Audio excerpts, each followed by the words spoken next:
आषाढ़ शुक्ल एकादशी। इस कथा के माध्यम से आज आप 3 चीज़ों को सुनेंगे। पहला, पद्मा एकादशी व्रत की कथा, जिसे श्रीहरि शयनी एकादशी भी कहते हैं। दूसरा, शयन व्रत विधि एवं तीसरा, चातुर्मास्य व्रत।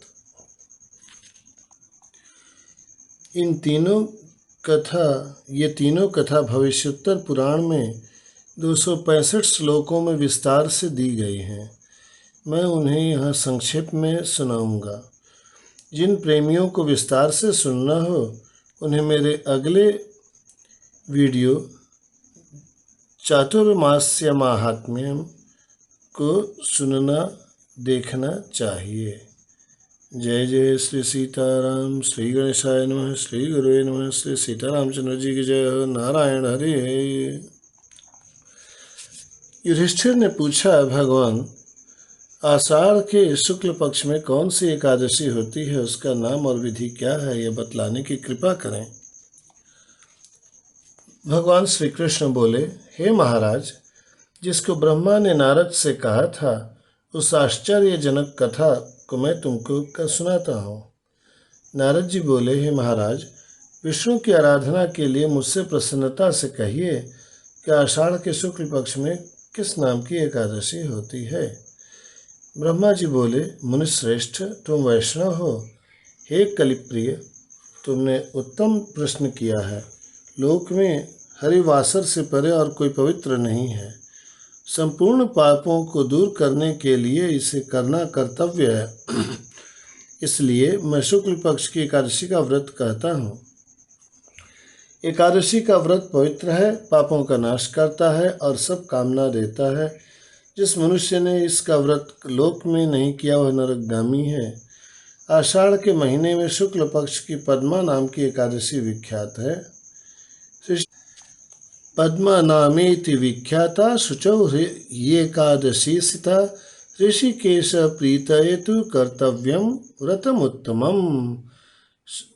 श्लोक संख्या 7।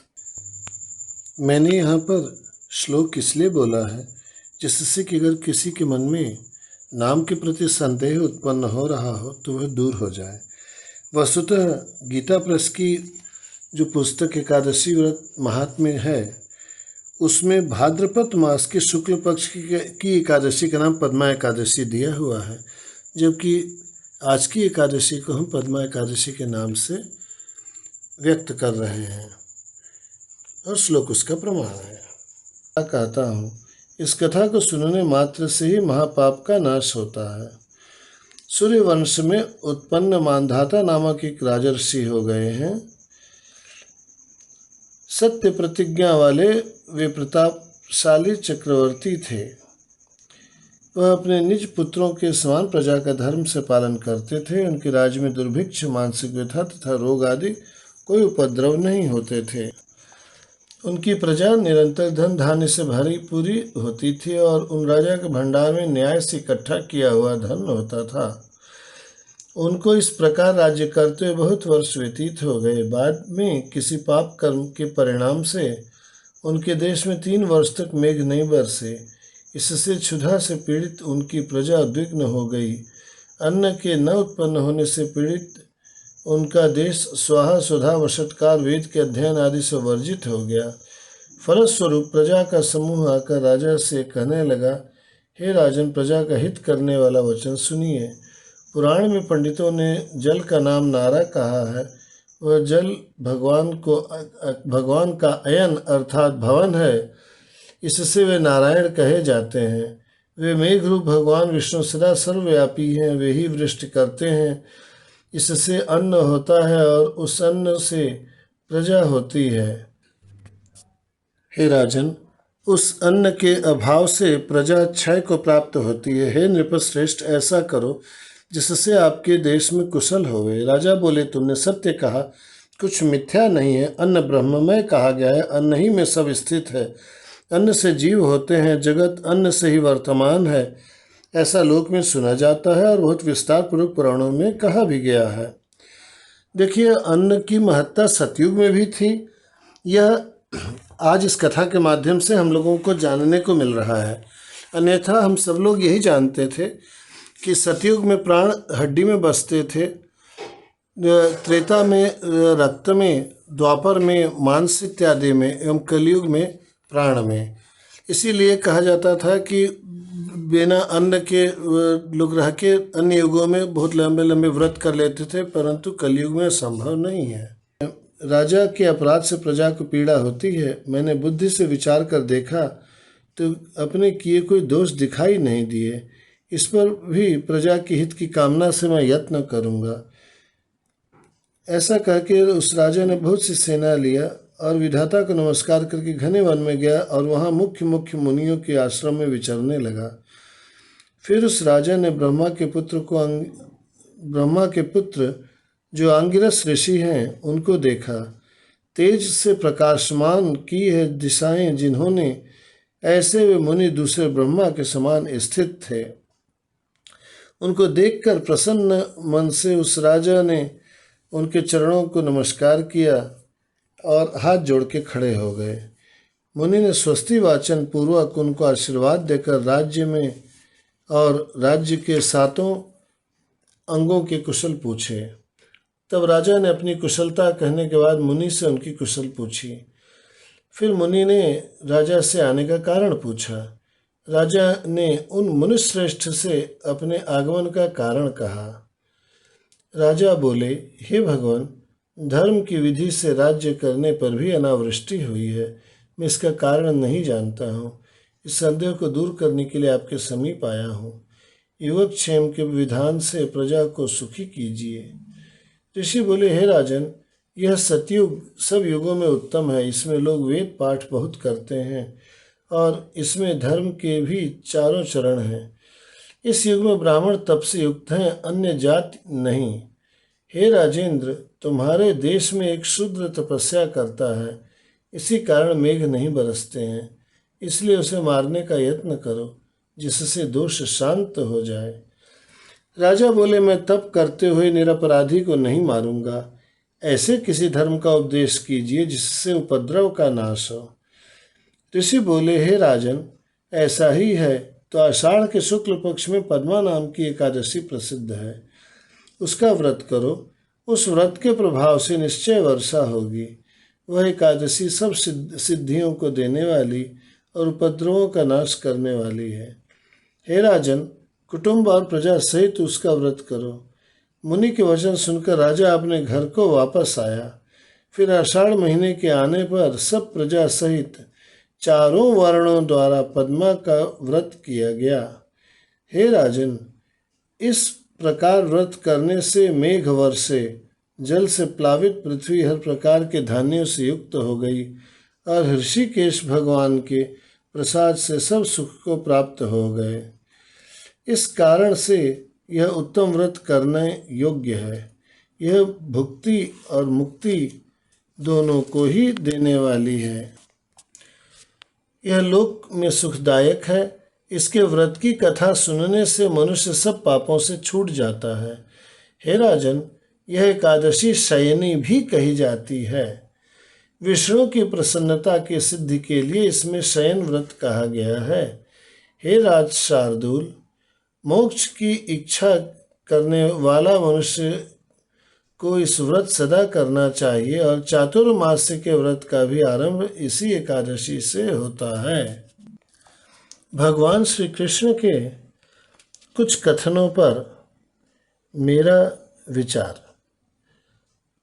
भगवान श्री कृष्ण ने कहा कि हरिशयनी एकादशी के दिन मेरा एक स्वरूप राजा बलि के यहाँ रहता है और दूसरा क्षीर सागर में शेष की सैया पर तब तक शयन करता है जब तक आगामी कार्तिक की एकादशी नहीं आ जाती है।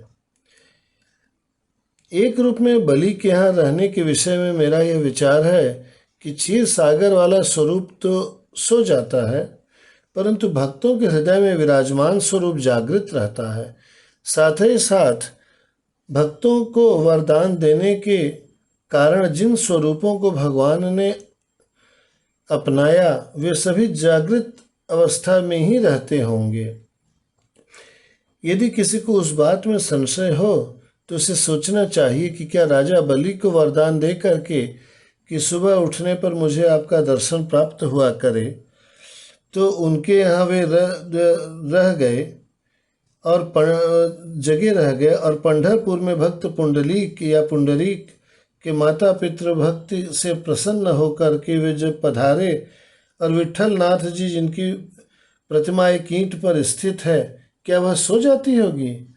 क्या जगन्नाथ जी के कृष्ण जो बाहें फैला के भक्तों को आलिंगन देने के लिए खड़े हैं, सो जाते होंगे? नहीं, केवल क्षीर सागर स्थित शेष साई स्वरूप ही विश्राम करता है।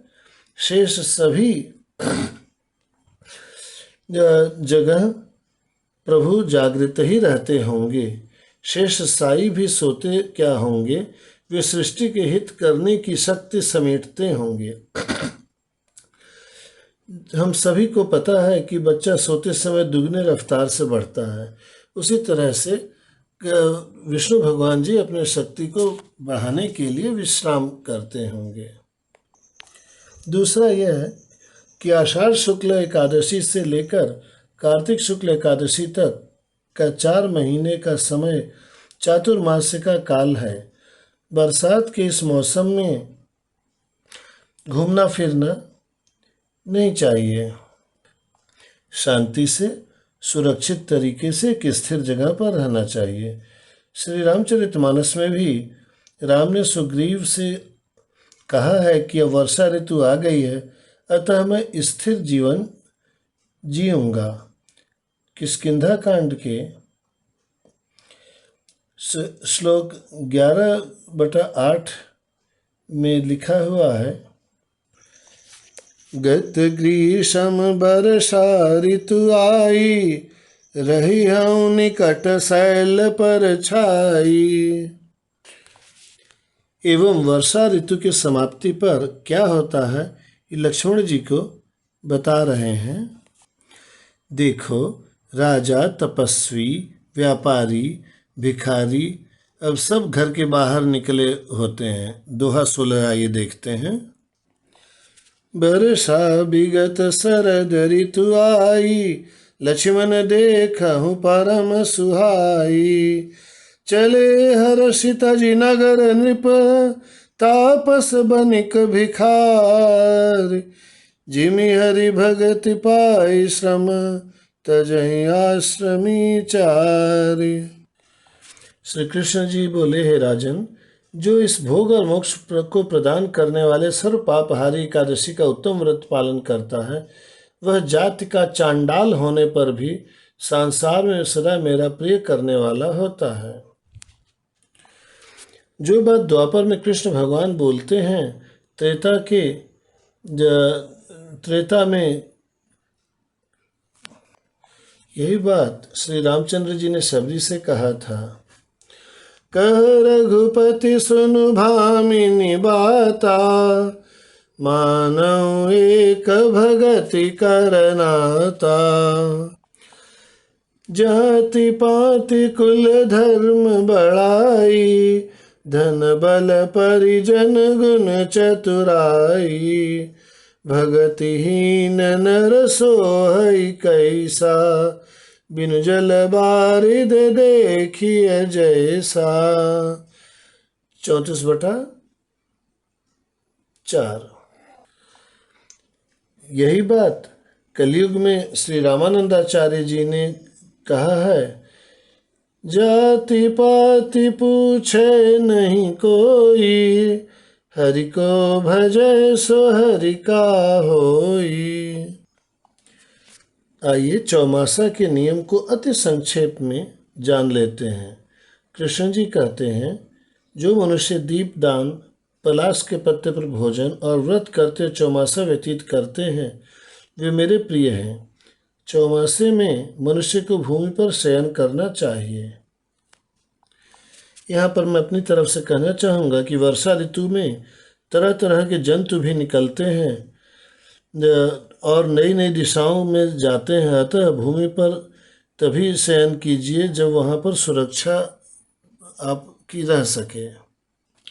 अन्यथा भूमि शयन का अर्थ हुआ कि बहुत ज़्यादा सैया की सुंदर मोटे मोटे गद्दे इत्यादि का उपयोग न करके साधारण रूप से शयन करें, वह भी वैसा ही फल देगा, ऐसा मुझे प्रतीत होता है। सावन मास में साग, भादों में दही, क्वार में दूध और कार्तिक में दाल का त्याग कर देना चाहिए। चौमासे में ब्रह्मचर्य का पालन करने से परम गति की प्राप्ति होती है। देखिए, ब्रह्मचर्य का पालन केवल चौमासे में करे एवं और समय स्वच्छंद एवं उन्मुक्त रहे, ऐसा नहीं है। कृष्ण ने सोचा कि चातुर्मास्य के अलावा जो शेष 8 महीने होते हैं उनमें तो व्यक्ति दौड़ धूप कर्म कमाई इत्यादि में लगा रहने के कारण स्वतः व्यस्त रहता होगा, अतः उस समय आदमी का ध्यान बटेगा नहीं। परंतु 4 महीना घर पर जब बैठा रहेगा तो empty mind is devils workshop न हो जाए, इसलिए उस भक्त को मैं उस समय भक्त को भटकाव न आ जाए, इसलिए परम गति का प्रलोभन दे करके जो उसे सावधान किया गया है। हमें ब्रह्मचर्य की दृढ़ता का पालन हमेशा करना चाहिए, उससे तेज वृद्धि होती है। भगवान श्री कृष्ण ने कहा, शयनी और बोधिनी के बीच जो कृष्ण पक्ष की एकादशियां होती हैं, गृहस्थ के लिए वे ही व्रत रखने योग्य हैं। अन्य मासों की कृष्ण पक्षी एकादशी गृहस्थ के रखने योग्य नहीं होती है। शुक्ल पक्षी की एकादशी सभी को रहना चाहिए। यहाँ पर पुनः याद दिलाना चाहूँगा कि यहाँ पर कृष्ण और शुक्ल पक्ष की एकादशी में भेद जिन कृष्ण ने किया है वे ही कृष्ण जी मार्गशीर्ष मास के कृष्ण पक्ष की एकादशी, जिसका नाम उत्पन्ना है, में कहते हैं, युधिष्ठिर, दोनों पक्षों की एकादशी समान रूप से कल्याण करने वाली हैं, इसमें शुक्ल और कृष्ण का भेद नहीं करना चाहिए। भगवान श्री कृष्ण अन्यत्र भी क्या कहते हैं, देखिए, जिस समय धर्मात्मा राजा युधिष्ठिर अपने 5वें अश्वमेध यज्ञ का स्नान कर चुके थे, उन्होंने भगवान श्री कृष्ण से प्रश्न किया था, प्रभु, नक्त व्रत तथा एक भुक्त व्रत का पुण्य का एवं फल क्या है, यह हमें बताइए। उसके उत्तर देते समय उन्होंने स्वयं कहा था कि हे पार्थ, द्विज को उचित है कि वह शुक्ल और कृष्ण पक्ष की एकादशी के व्रती लोगों में भेद बुद्धि न उत्पन्न करें। इस कथा में जब श्री कृष्ण जी कह रहे हैं कि शयनी और बोधिनी के बीच की कृष्ण पक्ष की एकादशियां गृहस्थ के लिए ही व्रत रखने योग्य हैं, अन्य मासों की रखने योग्य नहीं हैं, तब उनका यह अर्थ नहीं है कि वे अपने बात को काट रहे हैं।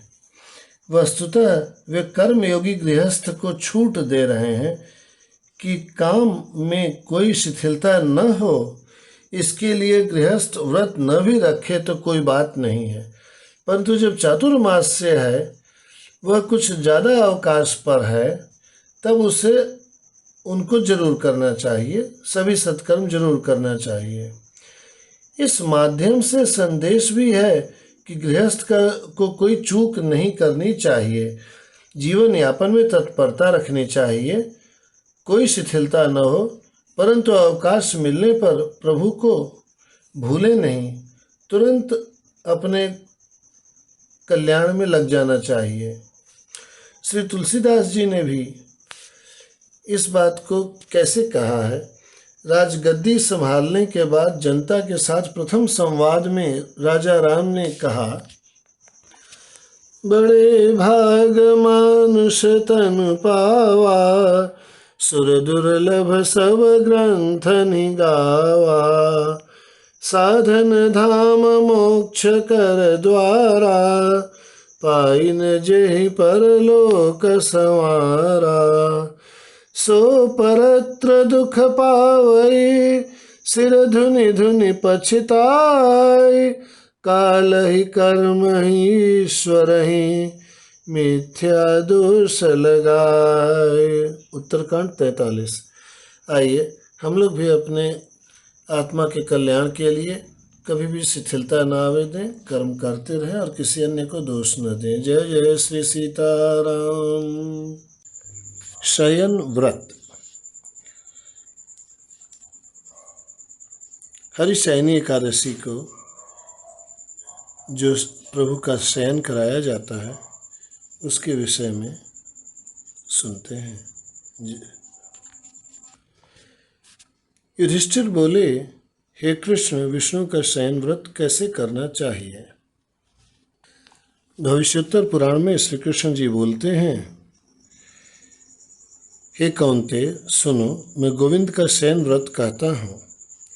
कर्क राशि में सूर्य के जाने पर आषाढ़ के शुक्ल पक्ष में एकादशी के दिन जगत के स्वामी श्री मधुसूदन हैं, उनको शयन करावे। फिर सूर्य के तुला राशि में जाने पर हरि को जगावे। इसके अतिरिक्त अन्य समय में विष्णु को न शयन करावे और न जगावे। परंतु यदि कर्क संक्रांति अधिक मास में पड़े तो क्रम पूर्वक किसी विधि को करें।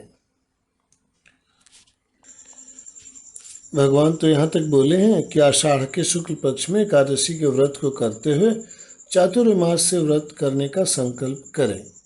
परंतु मैं ये कहता हूँ कि यदि आपको चातुर्मास के नियमों का पालन करना है तब तो आप उसका संकल्प कीजिए, अन्यथा मत कीजिए। सामान्य व्रत रहिए। और शयन के विषय में आइए देखते हैं वे क्या कहते हैं। हे युधिष्ठिर, इतिहास, पुराण और वेद जानने वाले ब्राह्मण से दही, दूध, घृत, शहद, शक्कर एवं पुनः सबको मिलाकर के पंचामृत से स्नान करावे।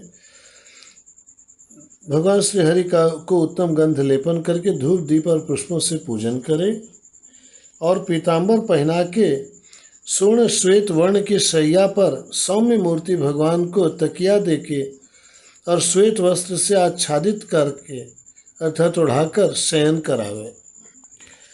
फिर इस मंत्र को पढ़े।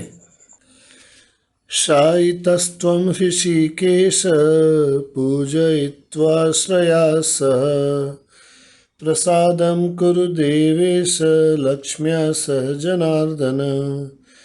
सुप्ते त्वयि जगन्नाथ जगत्सुप्तं चराचरं विबुधे त्वयि बुद्ध्येतं जगत्सर्वं चराचरं। जो न पढ़ सकें वे इसके अर्थ को बोलें। हे ऋषिकेश, मैंने लक्ष्मी सहित तुम्हारा पूजन करके तुमको शयन कराया है। हे देवेश, हे जनार्दन, लक्ष्मी सहित कल्याण करो। हे जगन्नाथ, आपके शयन करने पर संसार के चर और अचर सब सोते हैं और तुम्हारे उठने से उठते हैं। देखिए, यहाँ पर लक्ष्मी सहित की बात कही गई है। इसका यह अर्थ हुआ कि हम लोग जब एकादशी की कथा कहें या विष्णु भगवान जी का पूजन करें, सत्यनारायण जी की कथा हो, कहीं भी हो, तो ठीक है, माना जाता है कि भगवान से लक्ष्मी कहीं अलग नहीं है। परंतु यदि संभव हो तो लक्ष्मी जी की भी साथ में पूजन करें, क्योंकि हम केवल मान करके वो करें और यहाँ पर मुंह से बोलें कि लक्ष्मी सहित हमने आपका पूजन किया है, तो वो सही नहीं होगा। लक्ष्मी के सहित तुम्हारा पूजन करके तुमको शयन कराया है, ऐसा जब कह रहे यानी लक्ष्मी जी का पूजन भी तो होना चाहिए। तो इसको हम लोग एक नियम बना लें कि अगर भगवान विष्णु की पूजा हो रही है तो लक्ष्मी जी की भी पूजा होनी चाहिए। देखिए, इस समय भगवान सोते हैं तो सब संसार सोता है और आपके उठने से उठता है। ये जो कहा गया है शायद इसी मंत्र के फल के स्वरूप में लोकमत से इस दिन से शादी विवाह आदि शुभ कर्म 4 महीनों के लिए रुक जाते हैं। ये हो गई शयन विधि। जय जय श्री सीताराम।